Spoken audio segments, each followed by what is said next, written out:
रत्नागिरी जिल्ह्यात अनैतिक व्यापार आणि वेश्या व्यवसायाला आळा घालण्यासाठी पोलिसांनी धडक कारवाई केली आहे। स्थानिक गुन्हे अन्वेषण शाखा आणि रत्नागिरी ग्रामीण पोलिसांनी संयुक्तपणे पावस परिसरातील एका लॉजवर छापा टाकून एका पीडित महिलेची सुटका केली असून 5 जणांवर कारवाई करण्यात आली आहे। गोपनीय माहिती मिळाल्यानंतर पोलिसांनी बनावट ग्राहकाच्या माध्यमातून सापळा रचला आणि संबंधित लॉजवर धाड टाकली। या कारवाईत लॉजमध्ये सुरू असलेल्या अनैतिक व्यापाराचा पर्दाफाश झाल्याची माहिती पोलिसांनी दिली आहे।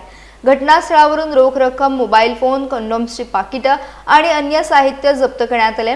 या प्रकरणी संबंधित आरोपी विरुद्ध अनैतिक व्यापार प्रतिबंध अधिनियम 1956 तसेच भारतीय न्याय संहिता 2023 अंतर्गत गुन्हा दाखल करण्यात आला। दरम्यान सुटका करण्यात आलेल्या महिलेच्या प्रकरणासह या संपूर्ण घटनेचा पुढील तपास रत्नागिरी ग्रामीण पोलीस करत आहेत। जिल्ह्यात अशा प्रकारच्या अवैध व्यवसायांना आळा घालण्यासाठी पोलिसांकडून कारवाई सुरू असल्याचे या घटनेतून स्पष्ट झाले आहे।